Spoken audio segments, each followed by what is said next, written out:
Bien, muy buenas tardes nuevamente. Hoy es miércoles 17 de julio del año 2024. Hemos llegado al día de la presentación de el proyecto final de nuestra cátedra Derecho Romano 1, versión verano, presentes en esta tarde para hacer la respectiva exposición del proyecto final de nuestra materia para la hora 6:05. Ariadna Bonet, Jafre Sánchez y Juan Rebodero. Y me disculpa si no lo pronuncié bien. Bienvenido, Juan. Entonces, vamos a esta misma hora para cuestión de aprovechamiento de la conexión y de que nos dé tiempo de nuestra presentación del trabajo final a comenzar por orden de llegada a la reunión. Primero le va a corresponder a Ariadna, de segundo va a venir Jafre y posteriormente va a exponer nuestro compañero Juan. Entonces, seguidamente vamos a dar inicio a nuestra conversación final con este proyecto final debido y vamos a darle la palabra a nuestra compañera Ariadna para su presentación de su proyecto final. Adelante, Ariadna, y bienvenida nuevamente.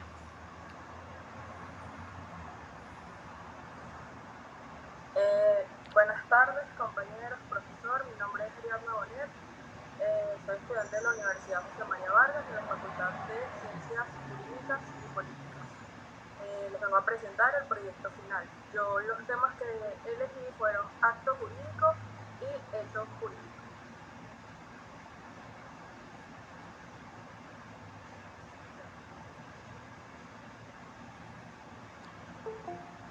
Bueno, en el derecho romano, el acto jurídico y el hecho jurídico eran dos conceptos fundamentales, ya que estos regulaban las relaciones jurídicas entre las personas.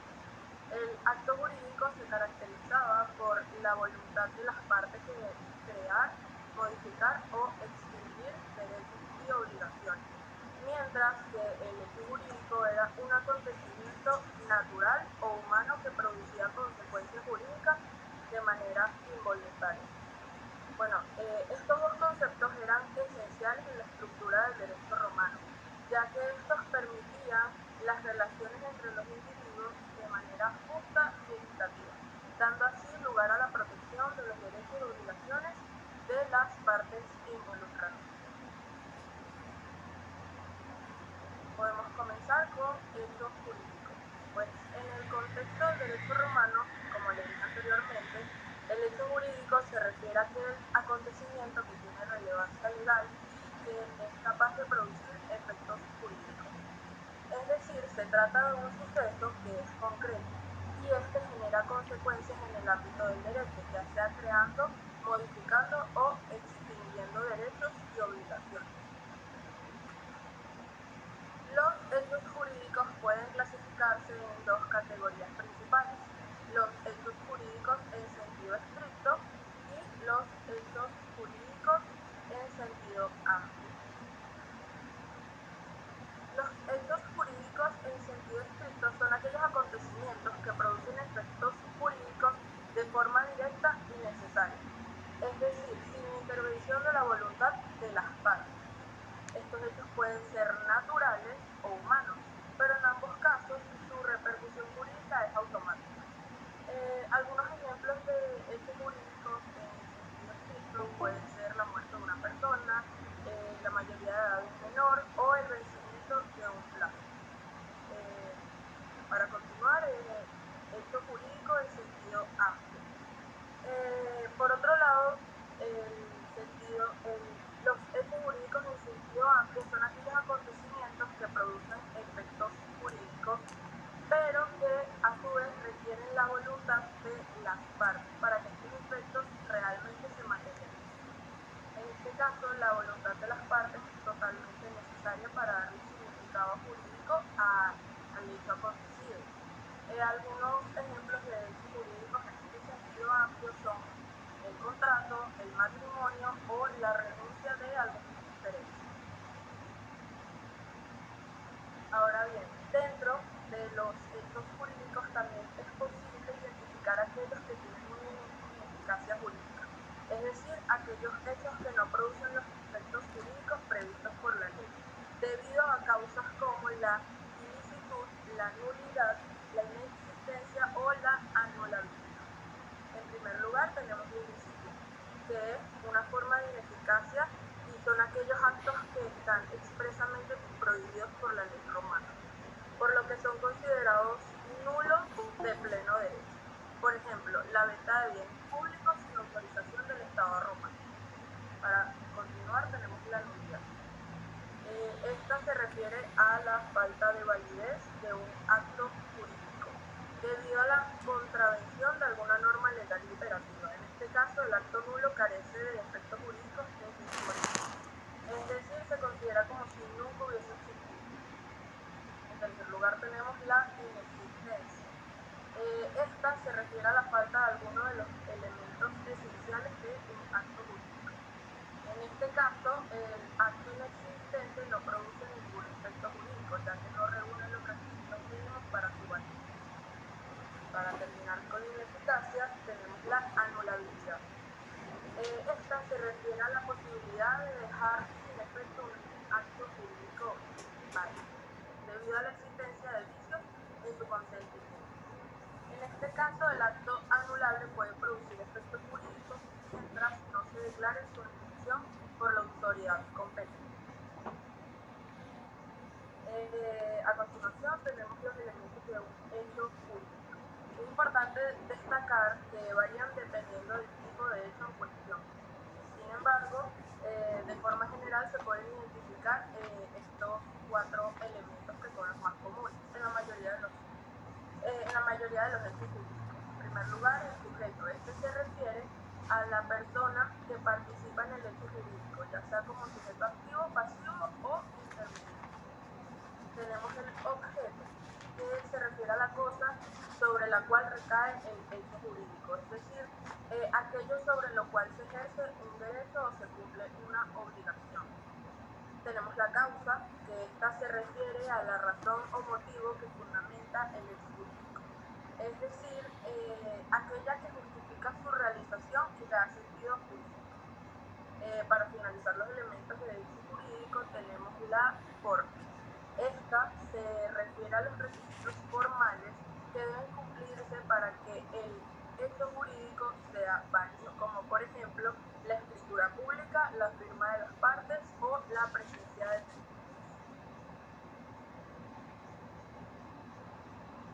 Acto jurídico. Por otro lado, el acto jurídico es una manifestación de voluntad que tiene como voluntad la creación, modificación o extinción de una relación jurídica.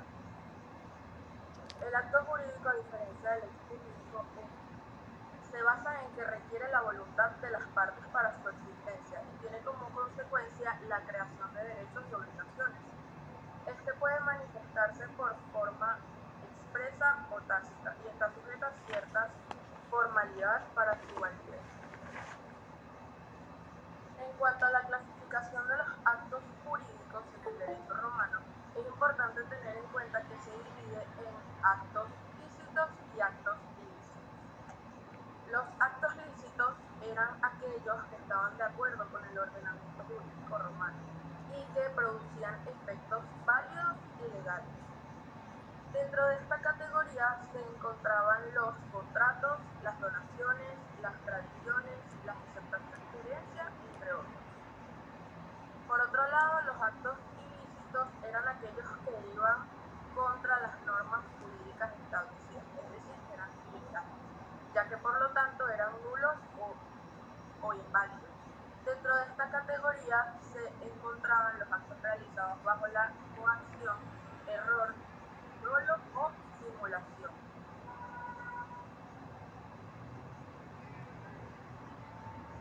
En cuanto a la eficacia de los actos jurídicos en el derecho romano, es importante tener en cuenta todos los elementos esenciales de los actos jurídicos. Entre estos elementos esenciales se encuentran la capacidad de las partes, el consentimiento válido, la causa lícita y el objeto. La capacidad de las partes. Esta se refiere a la aptitud que tienen las personas para realizar actos jurídicos. En el derecho romano se consideraba que para tener capacidad de obrar era necesario tener la aptitud física y mental para poder actuar por sí mismo y para poder así asumir las consecuencias de sus actos. En caso de que una persona careciera de la capacidad para realizar un acto jurídico, esta sería nulo o anulado. Tenemos el consentimiento válido, que este es otro elemento esencial de los actos jurídicos en el derecho romano. Este se basaba en el consentimiento, se basaba en la manifestación de la voluntad de ambas partes de realizar un acto jurídico. Y para que este sea válido debe ser libre, espontáneo y no viciado por ningún error. En caso de que el consentimiento sea viciado, el acto podría ser completamente anulado. Tenemos la causa lícita. Esta se refiere al motivo o razón por la cual se realiza un acto jurídico y debe ser válida para que el acto sea eficaz. Para concluir los elementos tenemos el objeto lícito. Este se refiere a la materia sobre la cual recae el acto jurídico y debe ser posiblemente determinado o determinable y no contrario a la ley o al orden. En caso de que algunos de todos estos elementos que mencioné anteriormente no se cumplan, el acto jurídico podría ser anulado. Para finalizar, es importante saber que el concepto de acto jurídico y hecho jurídico en el derecho romano fue fundamental para regular las relaciones entre las personas de manera justa y eficaz, a través de la voluntad de las partes, en la creación, modificación o extinción de derechos y obligaciones. Estos conceptos continúan siendo muy relevantes en la actualidad, ya que siguen siendo la base para la regulación de las relaciones jurídicas en diversos sistemas. Alrededor del mundo se asegura la protección de los derechos y obligaciones de las personas involucradas en cualquier tipo de relación jurídica. Gracias, espero que hayan podido comprender todo lo que les quise hacer llegar en mi presentación y espero que les haya gustado. Bien, gracias. No te retires todavía, Ariadna. Yo tengo una pequeña interrogante final para concluir tu presentación, que me parece relevante resumirla en un minuto más de un planteamiento que nos gustaría que nos dejaras en esta presentación. Me gustaría que en tus propias palabras perfectamente nos expresaras qué es para ti lo más relevante que debe significar el hecho cierto de establecer la diferenciación entre un hecho jurídico y un acto jurídico, como si tú tuvieses que explicárselo a un ciudadano común. ¿Qué relevancia tiene el hecho jurídico para la cotidianidad y qué importancia tiene el acto jurídico? En pocas palabras, resumir en pocas palabras la importancia de ambas figuras y por qué es importante y qué utilización tiene para el desenvolvimiento normal de las personas en comunidad. Adelante, Ariadna. Bueno, el acto jurídico se caracterizaba por la voluntad de ambas partes, a diferencia del hecho jurídico, que es algo natural, algo que no podemos controlar. Por ejemplo, un acto jurídico podría ser un contrato, un matrimonio, un contrato de compraventa, en donde hay un acuerdo por ambas partes. Y por el contrario, el hecho jurídico podría ser una tormenta daña un carro. Tiene un hecho jurídico, pero nadie puede interferir en ese acto. Bien, sí, tienes claro la conceptualización de lo que se refiere a ambas figuras, que es lo más medular, que perfectamente para seguir avanzando debes tener perfectamente claro.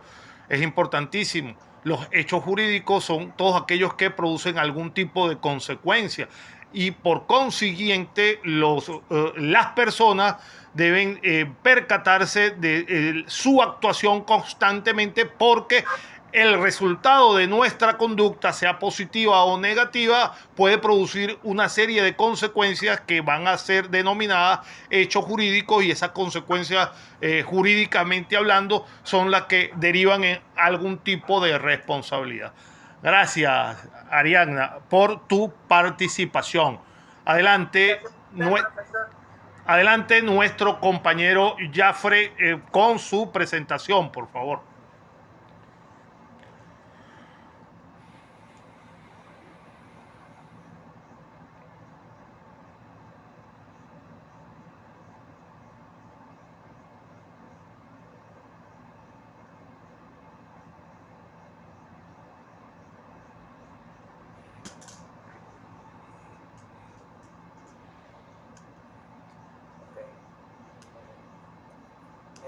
Por favor, ¿me podrían indicar si la están viendo? Ok, bueno, buenas tardes. Bueno, yo me conozco, soy Jafre Sánchez. La intención de mi presentación es dar un repaso, ¿okay?, a lo aprendido, o en términos generales, de forma resumida, dar un repaso a lo aprendido dentro de la cátedra del Derecho Romano 1. Y bueno, iniciamos de la siguiente manera. Lo primero que me gustaría dejar claro es que dentro, o especificar qué es el derecho romano. Y lo primero que tenemos que tener claro es que el derecho romano es el conjunto de normas y principios con los que la sociedad romana, ¿okay?, regía la vida social entre los ciudadanos entre los años 753 a.C. y 476 después de Cristo. Un aspecto importante a destacar es que el precursor de este derecho romano como tal fue Justiniano, con la recopilación de todas las fuentes existentes del derecho en aquella época, ¿no?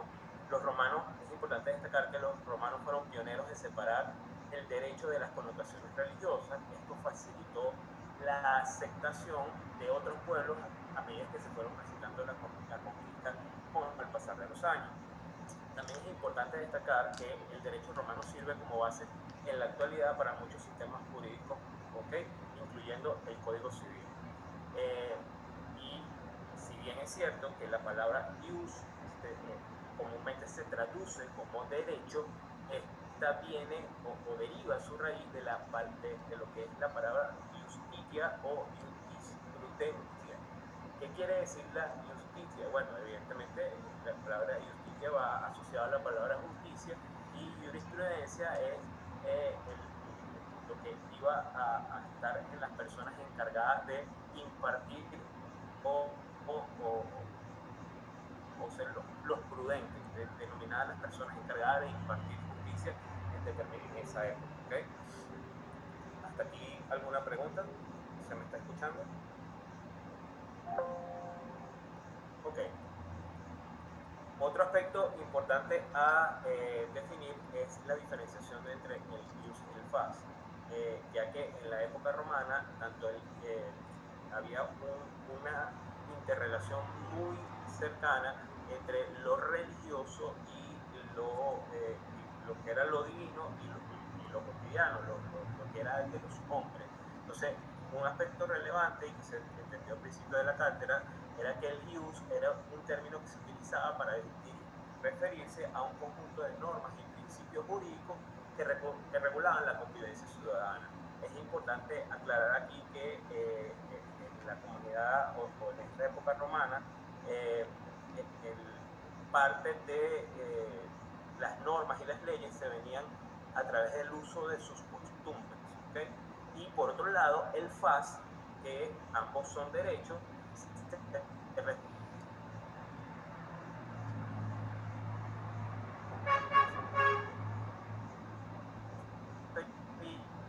regían la conducta de las personas en la sociedad romana. A continuación, voy a hablar un poco sobre la evolución del derecho romano. ¿Me están escuchando? Sí, Jafre, se te escucha, no, se te escucha, pero adelante. Ok. Aquí me gustaría traer a colación que la ciudad de Roma fue fundada por Rómulo y cuenta la leyenda que ellos, en el caso de Rómulo, justamente con Remo, que era su hermano, llegan producto de, se les denominaba, por parte de la leyenda, que eran unos semidioses, ¿okay? En esa época, hijos de Marte, y ellos son arrojados a un río por la persona que los había engendrado y los rescata una loba. Esta loba los amamanta hasta que llegan a un sitio, y parte de lo que establece la leyenda es que Rómulo asesina a su hermano Remo, perdón, y con la intención de quedarse en el poder. ¿Okay? Básicamente hay muchas historias inherentes. Hay algunas que dicen que lo asesina en el marco de la discusión para ver dónde iban a fundar la ciudad, y así como otras como tal. Acá lo relevante de esto es tener claro como estudiante de la carrera de Derecho Romano 1, es que la historia de la Roma antigua hay que dividirla en tres grandes periodos, entre ellos la monarquía, la república y el imperio. Y la monarquía data desde el año 753 hasta el 509 a.C. Desde su fundación por Rómulo, precisamente el que acabo de comentar, que asesinó a su hermano Remo, desde el año 753, y en este periodo de tiempo, desde el 753 hasta el 509, el medio del gobierno era la monarquía, y fue gobernada por 7 reyes, 4 latinos y 3 etruscos. ¿Okay? Esto aquí es importante recordarles que el rey gobernaba con la ayuda de un senado, si bien existía la monarquía, que la principal figura era el rey, pero aún así tenía un senado que le servía de ciertas consultas para efectuar la gobernanza de la monarquía como tal. Este senado estaba compuesto por familias de carácter aristocrático. ¿Okay? Luego, con el cese de la monarquía, básicamente el último rey de apellido Cómodo, ¿okay? Este rey, Cómodo no, el último rey. Tarquino el Soberbio. Tarquino el Soberbio, gracias, profesor. Adelante, Tarquino tranquilo. el Soberbio hubo una revuelta por parte de los romanos y lo expulsan de Roma. A partir de ese momento nace la República desde el 509 a.C. hasta el 27 a.C. Durante la monarquía, los romanos expulsaron a este rey etrusco, como le estaba diciendo el profesor, y establecen la forma de gobierno a través del Senado. Algunas de las características fundamentales eran que los ciudadanos elegían a sus gobernantes y los cargos dejaron de ser hereditarios como sí lo eran en la monarquía. El poder del Estado se repartía entre las asambleas populares, los magistrados desempeñaban cargos políticos, pero también, a pesar de que eran elegidos anualmente, también estos senadores tenían diferentes tipos de funciones, y las vamos a ver más adelante. ¿Okay? Uno de los aspectos históricos a considerar era que dentro de la República se generaron una cantidad relevante de guerras civiles propiciadas ante esas insatisfacciones de los principales líderes militares, y que estas grandes guerras civiles llegaron a un fin de la República de la mano de Julio César, quien en el año 48 a.C. Fue proclamado dictador perpetuo, ¿okay? Y fue el que asumió todos los poderes en ese momento. Ahora bien, es importante destacar que con el asesinato de Julio César nace, si bien muere en la República, nace el imperio, porque Octavio, hijo adoptivo de César, en búsqueda de vengar la muerte de su padre adoptivo, mata a quienes habían asesinado a Julio César. En el momento en que Octavio se hace del poder a raíz de asesinar a aquellas personas que habían matado a Julio César, el Senado decide hacerlo emperador de Roma. Y ahí nace el imperio desde el 27 a.C. hasta el perecimiento del imperio en el 476 después de Cristo.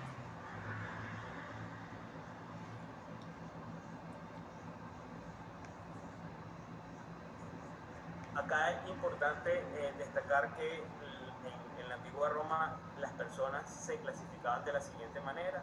Estaban los patricios, ¿okay? Que estos pertenecían a las familias más poderosas de Roma.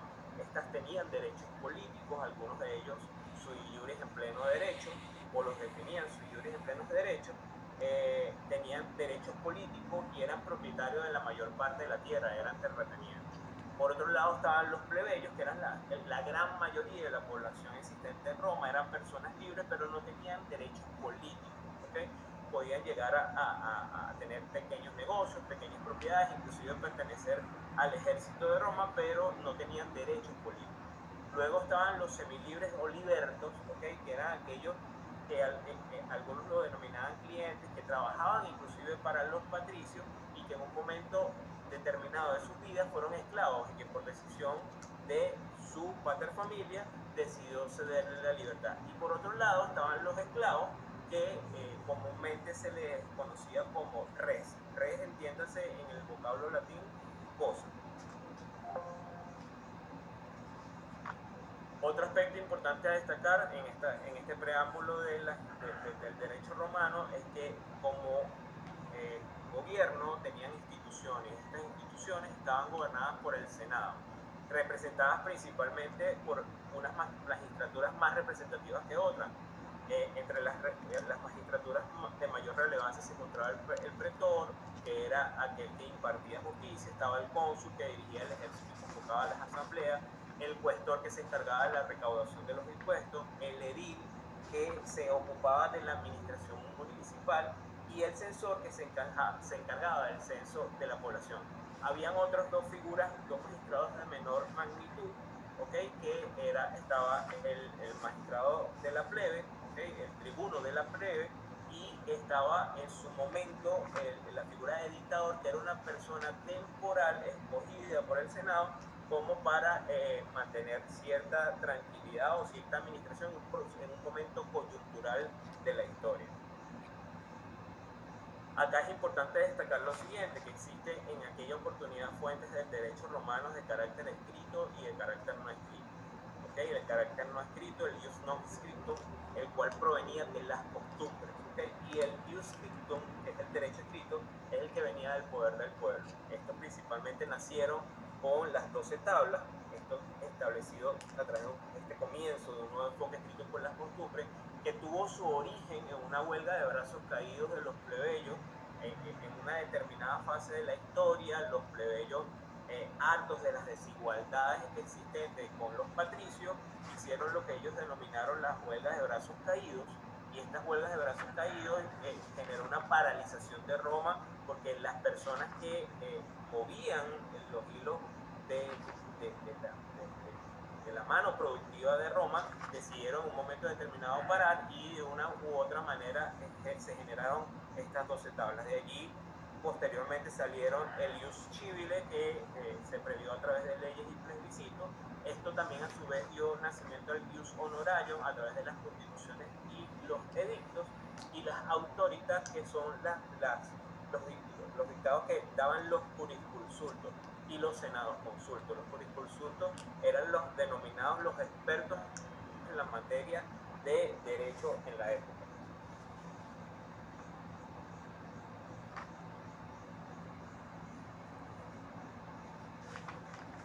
Ahora bien, hablando un poco en términos de qué influencia o qué impacto histórico y relevancia contemporánea tiene las contribuciones del derecho romano en la historia moderna, podemos tener lo siguiente. El derecho romano ha tenido una influencia en la formación y desarrollo del sistema jurídico actual, incluido el establecimiento del Código Civil vigente. Esta influencia radica en que el sistema legal romano sentó las bases de muchos principios legales y que siguen siendo fundamentales para el derecho contemporáneo. Algunas de las contribuciones al derecho romano en el establecimiento del marco jurídico en el derecho vigente podemos encontrar principio de justicia y equidad, el cual el derecho romano trató como la igualdad ante la ley, la equidad en la aplicación de las normas y la protección de los derechos individuales, la protección de la propiedad y los contratos, que estableció normas para proteger la propiedad privada y regular los contratos entre particulares, responsabilidad civil y de daño. El derecho romano desarrolló normas para establecer la responsabilidad civil por los daños causados a terceros y para determinar una compensación adecuada. El derecho a la familia y las sucesiones, que también estudiamos dentro de la cátedra del derecho romano, que reguló los aspectos relacionados con el derecho de familia y las sucesiones, estableciendo normas para los derechos personales, que eran el matrimonio, la patria potestad, la tutela, la herencia, ¿okay? Entre otros. Hay otro aspecto a considerar, que es la influencia que ha tenido en las instituciones de carácter jurídico, ¿okay? Entre ellas podemos tener que hay una influencia en los principios jurídicos, ya que estableció los principios jurídicos básicos que han sido adoptados y adaptados en muchos de los sistemas vigentes. Por ejemplo, el principio de igualdad ante la ley. Parte también de su influencia ha estado orientada hacia las estructuras jerárquicas. Esto también influyó en la creación de las estructuras jerárquicas en las instituciones jurídicas en el derecho vigente, y en el caso de la legislación, que es conocido que ha servido de inspiración para la creación de leyes en muchos de los países y ha sido adoptado en muchos sistemas legales actuales. ¿Preguntas hasta acá?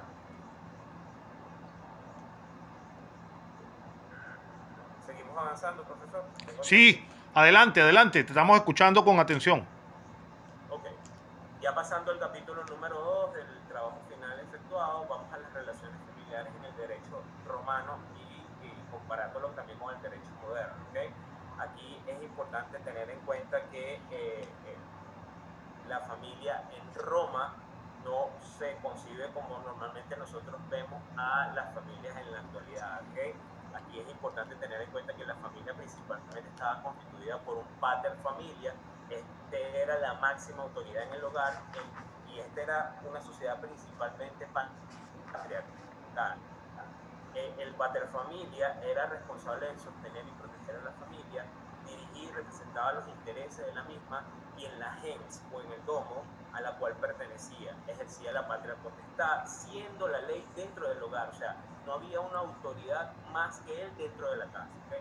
También es importante destacar que esta persona era sujeto pleno de derecho, y lo vamos a conversar un poco más adelante, pero básicamente era una persona que tenía las tres capacidades, como status civitatis, status libertatis y status familiar.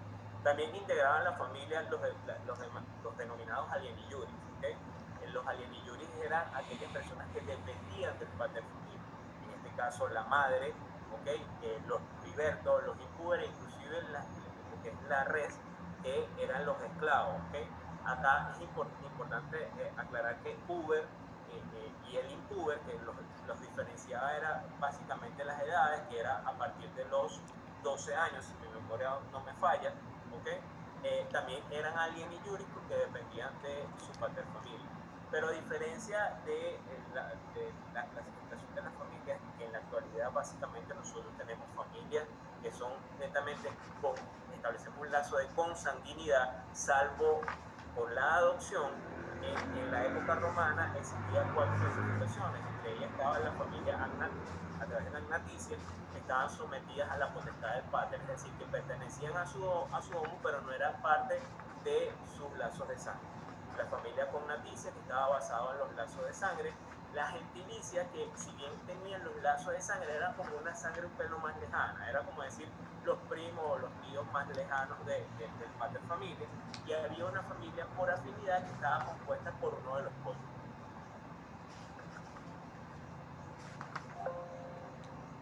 Aquí me voy un poco a lo que les decía previamente, que era una persona que era sui juris y generalmente estaba representado por los pater familia, que vamos a hablar un poco en torno a la capacidad jurídica de estas personas, lo que llamamos dentro de la clase de derecho romano los elementos del caput. Y la capacidad jurídica era ser propio con derechos y obligaciones, y este venía del verbo personare, y él era básicamente una persona que tenía un estatus de libertad, un estatus de ciudadanía y poseía o pertenecía o lideraba a una familia. Ahora bien, ¿qué aspectos de diferenciación tenemos con la familia moderna en comparación a la familia romana? La familia moderna ha experimentado una evolución significativa en la sociedad contemporánea, reconociendo una mayor diversidad en las configuraciones familiares. Desde una perspectiva jurídica destaca una estructura mucho más flexible y dinámica, donde las relaciones no se limitan únicamente a los lazos biológicos o familiares. Otra de las cosas, otro de los aspectos a considerar es que la familia moderna se distingue por promover la igualdad de género y respeta la autonomía y la voluntad de cada uno de sus miembros. Las leyes en la actualidad fomentan la equidad del derecho, es decir, hoy, a diferencia de en la época romana, se existe más esta igualdad entre madre y padre dentro de un hogar. Que lo diga yo, que soy esposo, y entiendo que el rol de la mujer dentro del hogar es tan importante o más que la figura masculina. ¿Okay?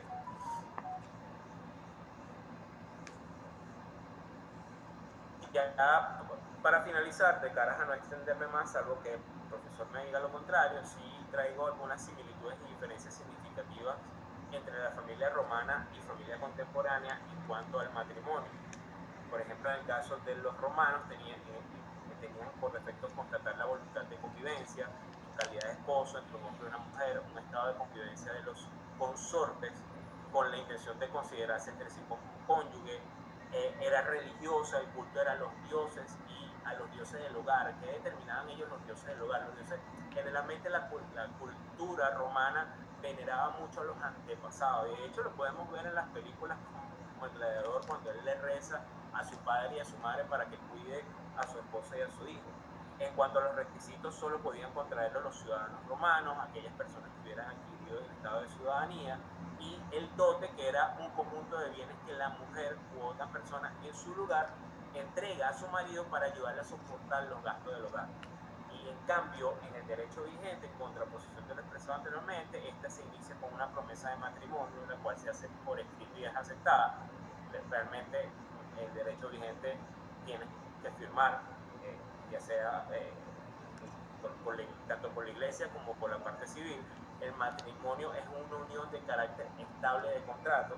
En cuanto a los requisitos, la manifestación de la voluntad de querer contraer el matrimonio ante la autoridad civil puede ser ante la parroquia o municipio de alguno de los contrayentes. ¿Okay? No es necesario que sea en el de la dama o en el del caballero. Y en el derecho venezolano, ni antes ni al momento de realizarse el matrimonio, la mujer o un familiar de ella no debe entregar algún bien para apoyar los gastos del hogar. Que los dos, básicamente, ya, salvo que existan algunos acuerdos prenupciales que dejen previamente las divisiones patrimoniales, ya todo pasa a ser de un bien común. En el caso del parentesco, en el caso del derecho romano, se exige por emancipación. La sangre no es una condición necesaria. Los hijos adoptivos son hijos sin consanguinidad. Insuficientes, los emancipados no son hijos y tienen sangre. En el caso del derecho vigente es consanguíneo, y en el caso de la adopción es cuando la sangre no es necesaria, pero sí suficiente. En cuanto a la patria potestad, en el derecho romano constituye un poder integrado por facultades que van del originario de la vida y muerte hasta la entrega del cuerpo del hijo en reparación de algún acto por el cometido. Se otorga el interés de un titular y no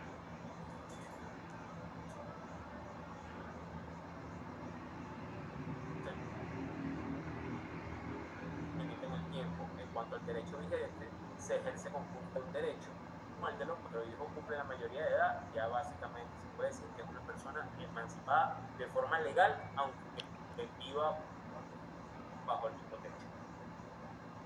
En cuanto a la tutela, el origen del objeto de la adopción romana es introducir herederos escogidos para su familia, solicitando previamente la patria potestad. El adoptado sale de su familia natural, mientras que en el derecho vigente la adopción o filiación adoptiva al acto jurídico mediante el cual se crea un vínculo de parentesco entre dos personas, de forma tal que establece entre ellas relaciones análogas o muy similares a las que resultan jurídicamente por la paternidad.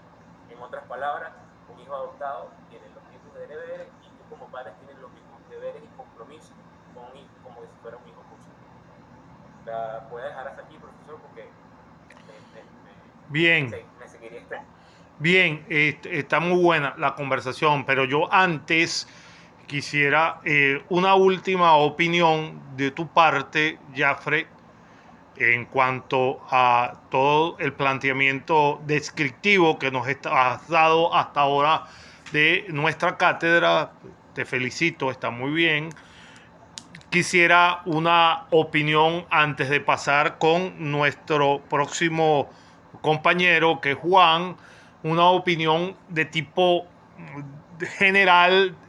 Si tuvieses que escoger de tantas, pero si tuvieses en este momento que responder una institución jurídica, la que tú más creas que para ti, dentro de todo lo que hemos estudiado, era extremadamente, todas tenían una relevancia, obviamente, por supuesto, por eso es un conjunto normativo, pero para ti, ¿cuál es la que tú crees que verdaderamente se centraban los romanos para preservarlas y que para su sociedad y en ese mismo marco para la nuestra, si también debería de representar la misma importancia que para los romanos tenían en ese contexto?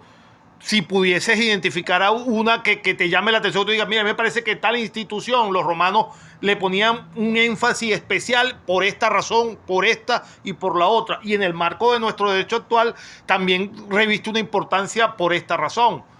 No sé si... Yo lo voy a poner así, profesor, y la pregunta me lleva mucho a reflexionar. Y básicamente, al final de la presentación, porque me faltaban básicamente 2 capítulos y que resumir la cátedra. Claro. En 15 minutos es básicamente imposible. Yo Sí, lo sí. hablaba con Juan la semana pasada. Y básicamente, si usted y por la carrera que estamos estudiando, yo me iría más a la figura del pretor, que es una figura encargada de impartir justicia, y que básicamente, si estamos estudiando lo que estamos estudiando, estamos orientados a que siempre el principio de justicia prevalezca en el trato de la sociedad y en el convivir de las personas. Y básicamente, y traspolándolo en la actualidad, a lo mejor en Venezuela no somos lo más idóneo. Y yo hacía lectura esta semana de un libro que me facilitó un profesor de economía, en el cual estableció un estudio de la cantidad de casos en donde las demandas al Estado no proceden y son las únicas que no proceden, y que básicamente el derecho venezolano se centra en el trato entre privados. Pero veámoslo de carácter universal y no de carácter particularmente de Venezuela. O sea, creo que la figura de aquella persona encargada de garantizar e impartir justicia es sumamente relevante, porque básicamente eso es lo que busca el derecho, establecer a través inclusive de medidas coercitivas de regular las conductas entre la sociedad. Entonces, de una u otra manera, si usted me pone a mí a escoger cuál de las instituciones en el derecho romano para mí es relevante dentro de la República, cabe destacar, porque estas instituciones en la monarquía y en el imperio eran básicamente inexistentes, porque se decía lo que decía el rey, consultando levemente con el Senado, y en el imperio lo que decía el emperador. Pero si vamos a la República, yo me iría más a la figura del pretor. Y es tan así que básicamente lo que yo les quería compartir al final de la lámina era un pensamiento de Ulpiano, en el cual Ulpiano dice, y lo comparto acá: es duro, pero así fue redactada la ley. La ley es dura, pero es menester cumplirla, aunque esto nos perjudique, porque esto beneficia a la colectividad según este planteamiento. Inclusive decía que Sócrates enunciaba esto de la siguiente manera: la desobediencia a la ley deviene en la destrucción de la comunidad. Sin duda alguna, para mí, y reitero, la figura del pretor era fundamental. Bien, muchas gracias, felicitaciones, Jafre. Muy buena tu aporte. Verdaderamente estuvo buena. Vamos. No les he dicho, disculpen este minutico que me tomo. Ese material de apoyo que cuentan que realizaron, por favor también me lo envían por correo electrónico, para yo tener todos sus soportes a la hora, por supuesto, de la verificación de la universidad de todas sus actividades, ¿me entienden? Ese es el soporte de toda su nota en global, junto con el video que estamos grabando el día de hoy.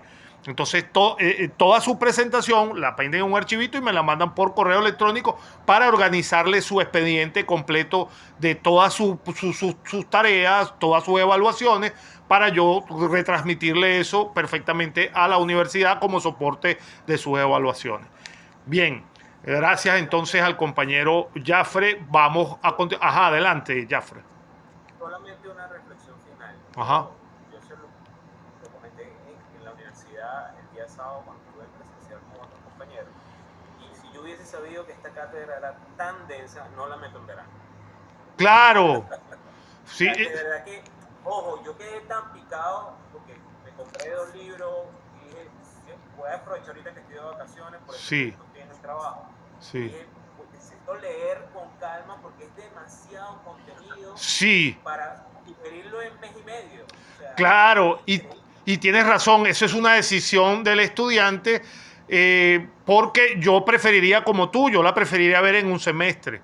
En un semestre hay mucho más tiempo para digerir cada una de la información. Tienes razón, yo ahí te apoyo perfectamente. Eso es una decisión de cada quien. Pero te queda todavía Derecho Romano 2. Te queda Derecho Romano 2, en donde vas a tener la oportunidad de mantener... no, el Romano 2 no se la meto en verano. No, sí, pero en Derecho Romano 2... Sí, pero ya se conectó nuevamente. En Derecho Romano 2 vas a tener la oportunidad de ampliar mucho más la perspectiva si la ves en un semestre. Vas a tener mucho más tiempo, yo estoy casi seguro. Y esa valoración la tienes que ver, pues verdaderamente es muy corta la duración, que sin embargo, fíjate, nosotros en líneas generales tratamos de cubrir toda la parte de nuestra materia, pero es válida la observación. Con un poco más de tiempo la escudriñamos mucho más, y de verdad muchos detalles, muchas anécdotas que enriquecen nuestra formación jurídica se puede utilizar durante un semestre. Tengan la seguridad que es cierta esa valoración. Adelante, Juan. Prosigamos entonces con nuestro compañero Juan. Buenas noches, ¿cómo están? Bueno, tuve la suerte de quedar detrás de Jafre, pero bueno, ahora trataremos de hacer lo posible, ¿no? Lamentablemente, en algún momento quisimos coordinar para poder aprender a poner las diapositivas y no sé qué pasó, no hubo tiempo, se cortó la comunicación y nunca pudimos por fin resolver eso. Así que, profesor, ruego me disculpe, la verdad no sé cómo compartirlas, voy a tratar de pero es sencillo, tú estás en una computadora, ¿verdad? Ahorita. Sí, pero no las hice porque no sabía si las iba a... Ah, ok, ese es el dilema, porque simplemente ahí en Google hay un cuadrito al lado de la mano que decía presentar. Simplemente ahí le das a ese cuadrito y él te presentaba las láminas, la parte de compartir. No tenía complicación verdaderamente. No tenía ningún tipo de no tenía, te lo juro que eso no es lo que me preocupaba. Hay otros compañeros que tienen lo que se denomina el miedo escénico. Y yo le entiendo esa preocupación, porque hay unos que son de repente más jóvenes que uno, y esa situación creen que es una barrera, que no la es. Y entonces yo le recomiendo a todo el que me escucha que crea que en este momento esa es una limitación forzosa, cuesta arriba. Crea que la única limitación que tenemos en este momento es que la tecnología no nos abandone. Es decir, que nos podamos seguir comunicando. Pero el hecho de hablar en público, que se nos vea, nos permite inclusive cada participación en ensayar, en mejorar, en adaptarnos a lo que necesariamente tenemos que adaptarnos en este tipo de carrera, que es hablar público. La aplicación de nuestro derecho es oral. Por consiguiente, es menester que debemos acostumbrarnos a hablar en público. Y por consiguiente, yo no tengo una fórmula mágica para decirle cómo se pierde el miedo escénico. Lo único que les puedo aconsejar es que lo intenten cada vez que puedan. ¿Y cómo se pierde el miedo escénico? Simplemente hablando en público. Hablando en público cada vez que estamos en clase, teniendo más participación, eso indudablemente la práctica hace perfectamente al maestro y nos adaptamos. O para el último comentario, para los compañeros que crean que puedan tener algún tipo de limitación al hablar en público, no se crean que por mi edad uno no siente siempre también ese pequeño hormigueo cuando uno se presenta ante otras personas. Siempre, eso uno no lo pierde. Pero para la mejor herramienta que uno puede tener para manejarse en un escenario es aprenderse en los temas, indagar, leer, tener la certeza de lo que yo sé, y si lo que yo sé lo tengo aquí porque lo he estudiado, no me lo caletreo, sino que lo he internalizado, lo entiendo perfectamente con mis limitaciones de tipo verbal, porque no todos tenemos la misma capacidad de desarrollo del discurso, pero con mis limitaciones medianas, altas o las que sean, yo voy a poder transmitir lo que tengo en mi cerebro. No importa que esté nervioso o que tenga mucha seguridad en mí. Lo importante entonces, ¿qué es lo importante? Lo primordial, aprenderse el contenido de lo que yo tengo que hablar. ¿Y aprendérmelo para qué? ¿Para presentarlo? No, aprendérmelo porque es parte de la carrera que yo quiero desarrollar. Por consiguiente, tengo que tener la solidez del conocimiento perfectamente a flor de piel para yo poderme expresar en cualquier escenario y dar mi opinión de manera sólida. Y perfectamente tengan la seguridad que eso hace muy respetable a cada una de las personas cuando uno expresa cada una de las conceptualizaciones que uno trate de enseñar, la seguridad con que uno la diga. Pero no hay otra fórmula, sino practicarlo a diario. Va a llegar un momento que uno lo hace con naturalidad. Pero ¿cuál es la verdadera barrera que uno presenta? El no saber de lo que uno va a hablar. El no saber lo que uno va a hablar. Cuando uno no tiene la certeza de lo que va a hablar, entonces el temor no es presentarse en público, el temor es que no domino el tema el cual voy a hablar. Entonces yo les aconsejo que traten es de dominar cada uno de los temas, porque al comenzar a hablar puede ser que la timidez pueda surgir, pero cuando uno se sabe de lo que voy a hablar, ejemplo, si yo voy a hablar de mi vida, yo no tengo ningún tipo de temor. ¿Por qué? Porque mi vida me la sé, ¿cierto? Entonces, si yo puedo hablar de mi vida, lo que yo quiera hablar de mi vida, no tengo limitaciones, porque me sé mi vida. Lo mismo pasa con el contenido de cualquier materia. Cuando yo me sé el contenido de la materia, no hay temor. Tengan la seguridad porque yo sé de lo que voy a hablar. A lo mejor no soy tan fluido, tan elocuente como otras personas, pero estoy seguro que la conceptualización de los objetivos las puedo verbalizar porque me las sé, entiendo el tema. Bueno, de todas maneras, entonces adelante con tu presentación, Juan. Gracias, profesor. Entonces, bueno, voy a empezar diciendo que estoy en el lugar apropiado para equivocarme porque después ya es tarde. Derecho romano, esta es una aproximación muy personal. La definición misma ya es bastante clara, que con 1000 años de evolución continua tenemos fijada ya su influencia en nuestra vida diaria, ahora y en un futuro. Después hablaré acerca del futuro porque es una conversación que ya hemos tenido.